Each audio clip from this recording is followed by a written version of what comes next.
we are moving into a new series this morning called Deadliest Catch.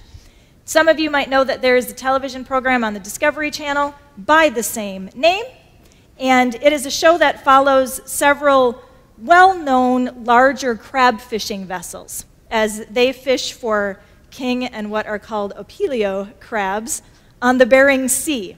And the truth is that crab fishing is one of the most dangerous jobs in the United States. In fact, every year people die doing this job.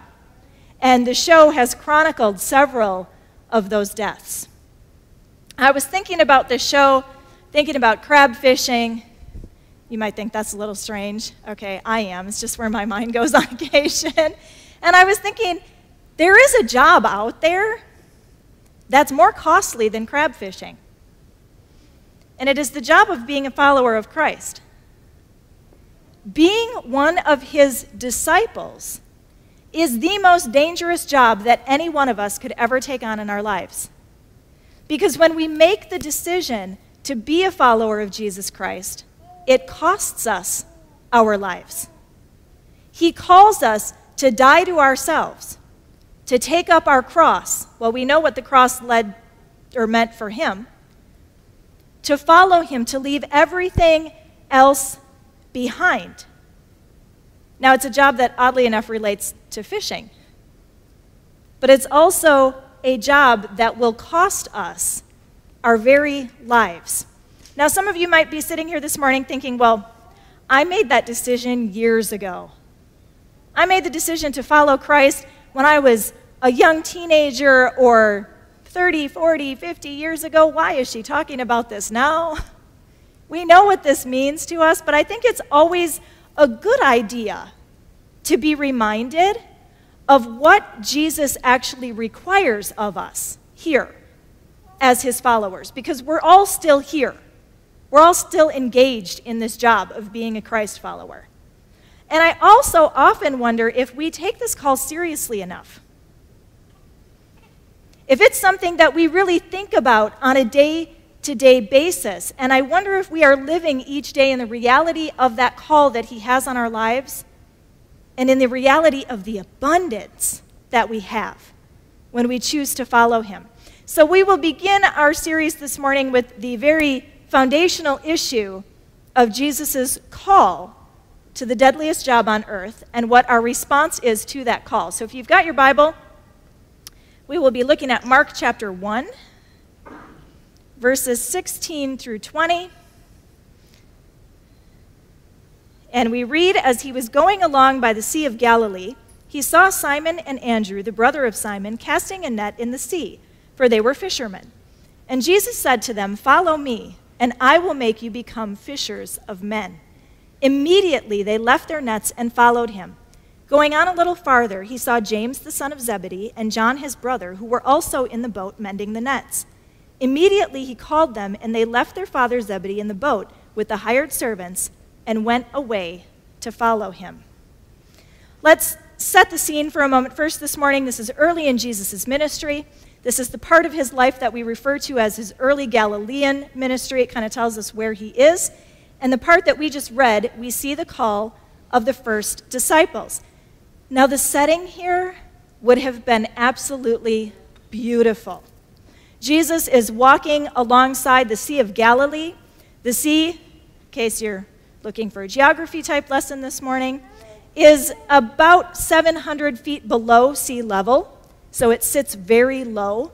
It's about 14 miles long. They think it's about 6 miles wide. Some estimates are 9 miles wide, somewhere between 6 and 9 miles. And it's reported to be 165 feet at its deepest point. That sounds pretty deep to me, but maybe not. I don't know that much about seas. There have been people that have written about the beauty of this area, and they have said that nothing compares to the astounding beauty of the Sea of Galilee. It's very clear, and it's set in a framework of hills and mountains all around the sea. The sea was very prolific in Jesus' time. It actually still is today.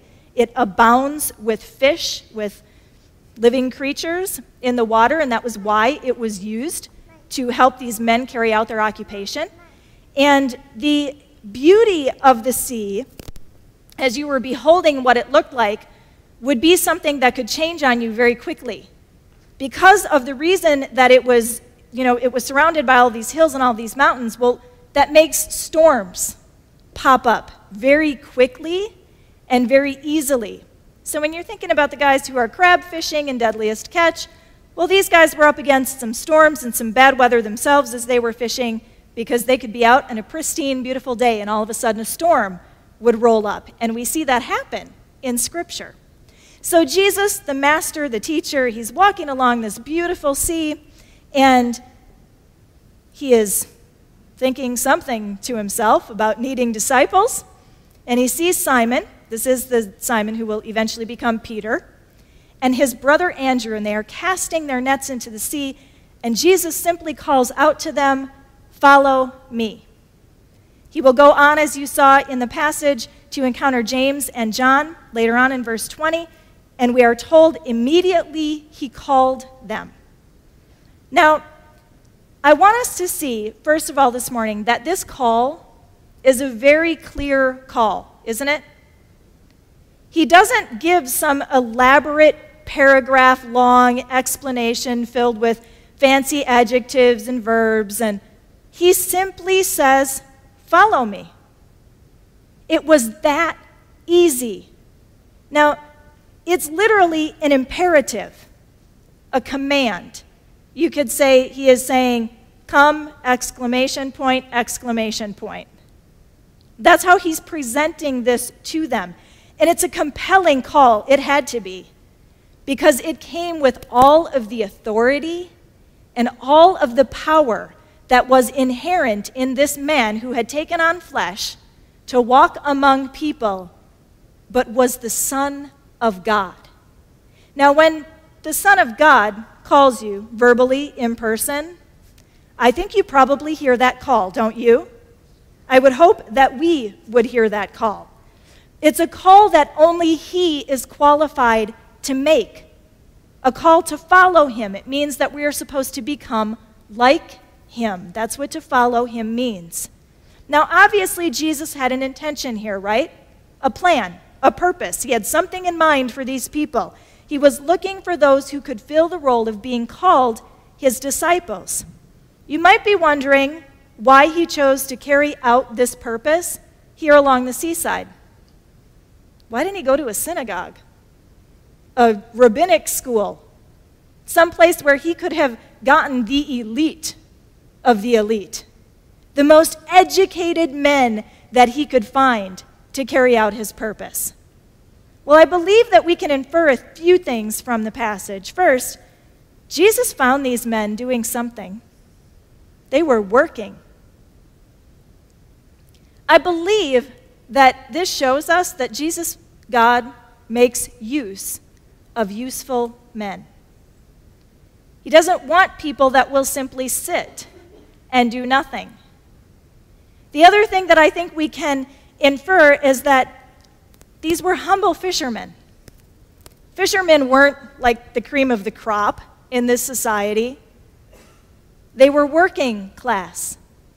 And Jesus calls them and shows us that he will and still does call anybody and everybody that will heed that call. You don't have to have a PhD in 3 different areas to be a follower of Christ. He simply needs people who are available to him. He used humble fishermen, a tax collector, we find out later on, a political revolutionary, to change the world. He still uses people today. Now, Jesus does not walk among us in the flesh today, right? But his authority is still supreme, and he is still calling. He is still saying to men and women and students all over the world, "Follow me." It is a clear, compelling call, and it is a call that is calling us away from a life that is ruled by our own will, by our own desires, by our own fleshly needs, and to a life of becoming more and more like Christ. Now, it is also a call that demands a response. And in this passage, we see the response of the 4 men he called. In verse 18, we're told, immediately Simon and Andrew left their nets and followed him. In verse 20, James and John, they left their father in the boat with the hired servants, and they went away to follow Jesus. I'm always so struck by the immediacy of their response, aren't you? I asked Herb, I said, if this were you, what's the first thing that comes to your mind? And he says, well, the first thing as a contractor that would come to my mind is, that was really irresponsible.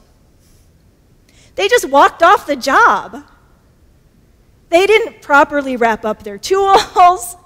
They didn't make sure there were enough crew members there to finish the work that they were doing. They didn't make sure somebody was going to take over their roles. This is really irresponsible. They just walked off the job. How many of you would get in some pretty serious trouble if you just walked off the job one day? I go to the other end of things, and I think from the psychological perspective. I never thought of the fact that they just walked off the job. But my thinking was, weren't they afraid? Now, if we read John 1, then we know that these men were probably already acquainted with who Jesus was. But did they really know what they were walking into? Did they really know what they were getting themselves into? I would be thinking maybe there needs to be a second interview. Maybe we need to talk about this just a little bit more, one where I really have an opportunity to ask you some questions, determine how this is all going to work. What are my wages? What are the benefits? What does that package look like there where you tell me how much vacation time I get? They didn't ask any questions. I would have wanted some time to take out my sheet of paper and make the pro list and the con list. Do the rewards really outweigh the risks here? I'm walking away from this really good fishing job, Jesus. I don't know. Let me take some time to think about this. But the authority, that clear, compelling call of Jesus, prompted them to literally drop everything, to immediately leave everything else behind, and to follow him. They immediately respond with obedience. Oh, I wish I was so quick. Dietrich Bonhoeffer, the great theologian, says there's only one good reason for the proximity of the call and the deed of obedience, and that's Jesus Christ himself. Sounds like a pretty good reason to me. Those whom he calls must leave everything else behind to answer that call. Now, I want to ask you a question this morning. Do you remember? Think back. Close your eyes if you need to, but don't fall asleep. But think back to when you first heard Jesus making that call in your life. Do you remember that? For some of you, it might have been a progression. It might have just been some little steps along the way, and one day you thought, I think I'm supposed to follow you, Lord. But for some of you, it was one of those thunderous, earth-shattering moments. You remember it like it was yesterday. Do you remember how you felt in that moment? You would have done anything. You would have quit your job, sold everything you had, found somebody to watch your kids full-time. You would have left everything just to be with him, just to be in his presence, just to say, yes, Lord, I will follow you with everything I have in me. Do you remember those moments? All you wanted was him. He was the only person your sights were set on, the only person you wanted to follow. Now, if you pull yourself back to this moment, ask yourself, do you still feel that passion, that excitement, that radical change of saying, Lord, I will give everything else in my life up to follow you? Or have some things gotten in the way? This is not an easy life. There are things that pull on us, that try to take us in a direction that's away from him, not toward him. We get caught up in those entanglements.